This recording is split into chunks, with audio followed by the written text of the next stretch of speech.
Good afternoon, everyone. Hope you're having a good day. As I was revisiting some of my decks, I found this Legend Arthurian Tarot, and I thought some people might enjoy it. If you like the Guinevere, the King Arthur, this is one of those decks. Now, it does say on the box that Anne-Marie Ferguson brought this to being.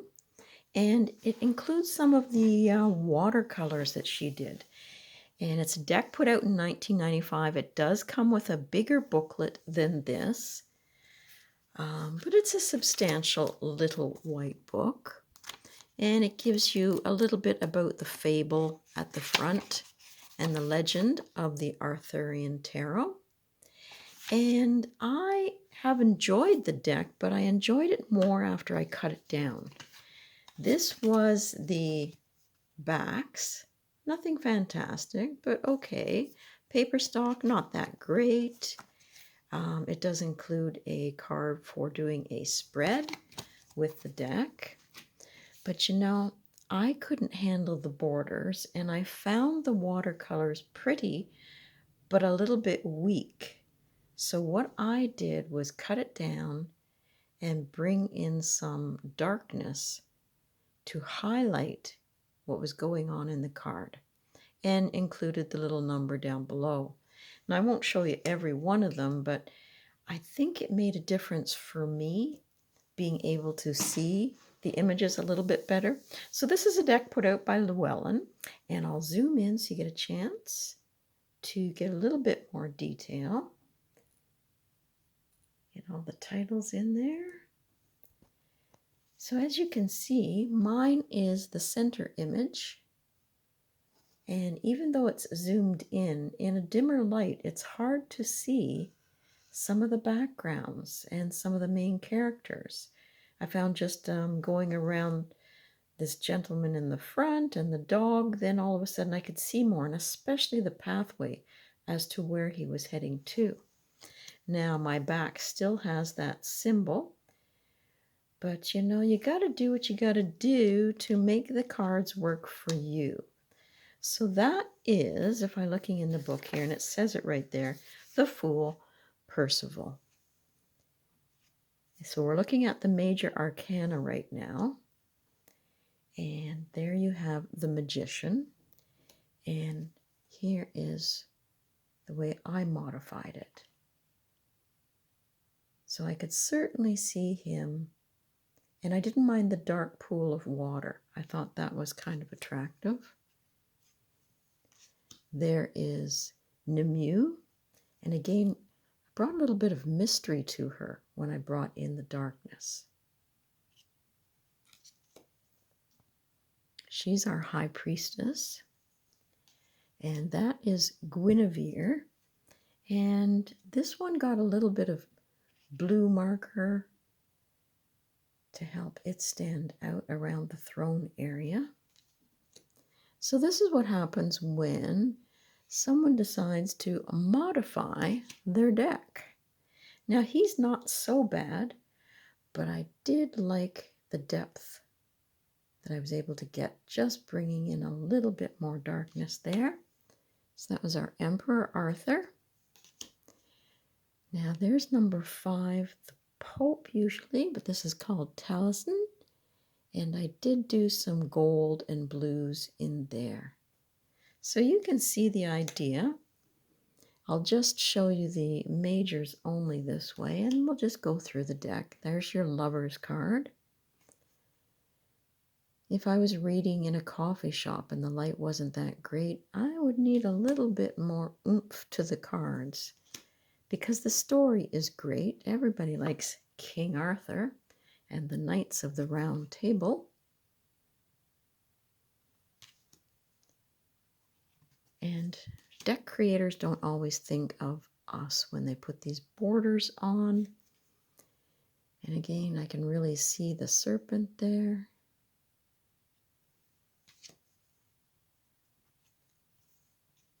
And there's Lancelot in exile. But you know, he sort of disappears there for me. I think the artwork is great. It just needed a little pumping up. There's our Wheel of Fortune.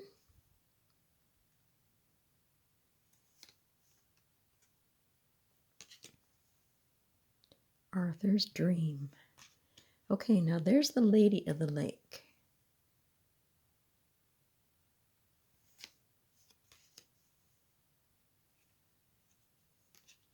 There's Castle Perilous. So I think I must have seen some people modifying some decks online and got my courage up, because this was quite a few years ago.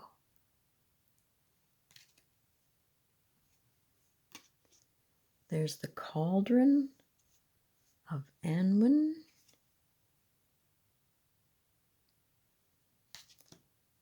And sometimes, even though you order a couple decks, some of the printings, the colors are a little bit different. And when you're a deck collector, you tend to notice some of the little subtleness that goes on. Cardstock is important to some people. So when I get a cardstock that really isn't very good, then you know I'm okay with modifying it. No great loss, especially when I have another original that I can turn to if I need to.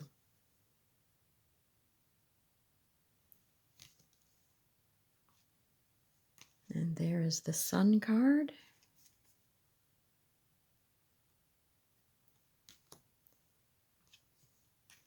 The Judgment card. I just did a little blue on that one, not too much. And I'm not saying it's the greatest thing since sliced bread. I'm just saying it made me a little happier to work with. And I thought I kind of got a different mood to the deck when I did that. So now we're getting into spears. There are 4 sets to go through, so this is quite nice. The 2 of Swords. And you can see there's a little inset there where they bring in the elements and the number. The Horse Fair.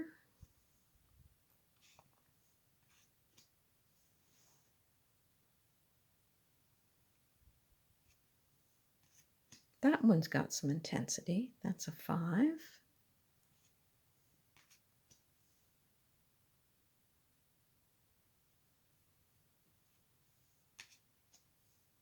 As does that one. You can see that quite well.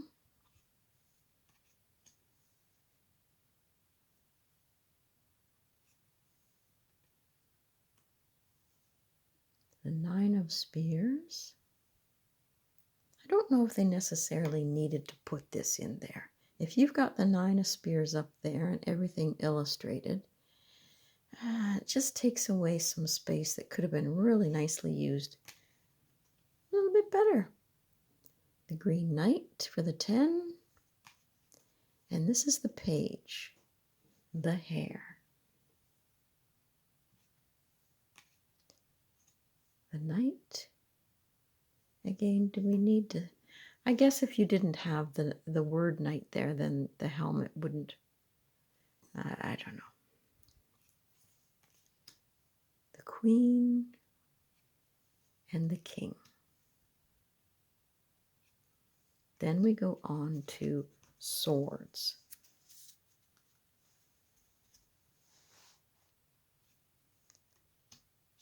That one gets a little bit washed out. R3, hard to see him. I'm going to pause for a second, show you mine again. Now some turned out better than others. Some it was just a little difficult to find the colors, but I can't say that's the best one. All right, so there's the 3, the 4, very, very delicate imaging down here. There's our 5.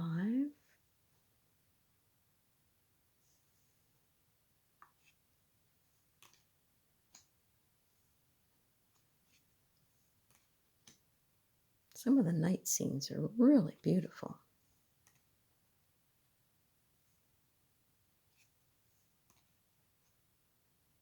Now I'm going to try dimming the lights and see if that helps. I think that helped a little bit. But there is a person hanging over the side of the boat there.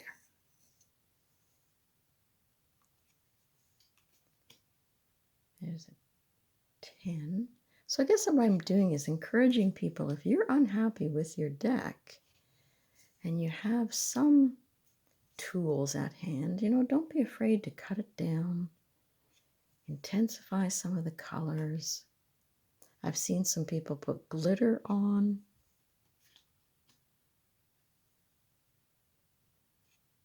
Some people cut everything off, which I think I'm going to do with one of my decks upstairs. It's the Viking deck, and I'm just not happy with it. R2.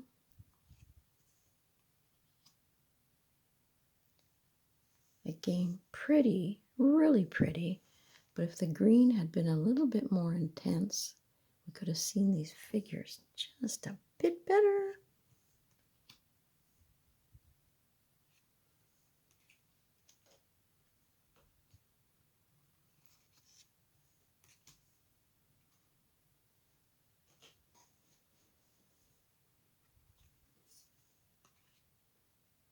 Nice lighting effect there. And back in the Chapel of Perilous. The 9 of Cups. Our 10. Page. The Knight of Cups. Beautiful Britannia.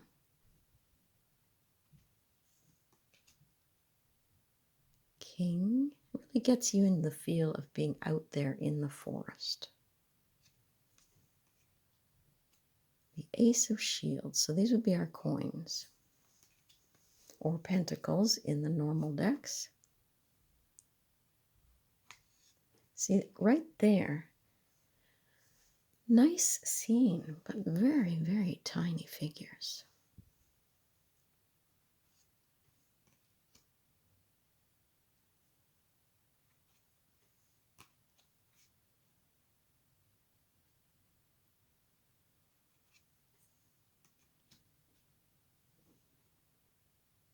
Pretty pale.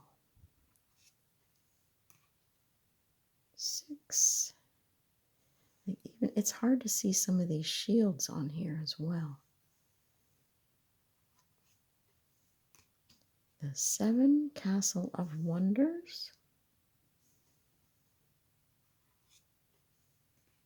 Our 8, the Smithy, Hard at Work.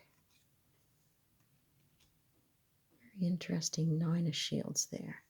Now I'm going to pause for a second and we'll just check that info out. Now this one, it talks about Ragnell for the 9 of Shields, and its interpretation is foresight brings success, adhering to one's values, diplomacy, prudence, and honor, and fulfilling obligations. Honoring a promise brings fortune. And it does give you reversals in this as well.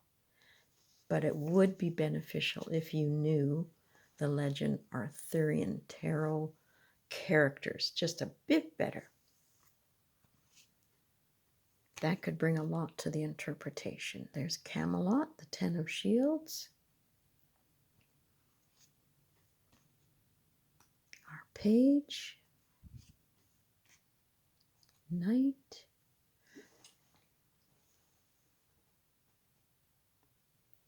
Okay, I had to step away. I had a little coughing fit there. We are back and we're almost done because that's the Knight. There's our Queen. And our King. So, all in all, I love the tale of King Arthur. I wish the quality of the cards were better, and it would help if some of the images were a little bit more clear. But all in all, it's good to have some fun. And if you need to modify a deck, I give you permission. Go ahead, go crazy, and make it your own. Have a great day.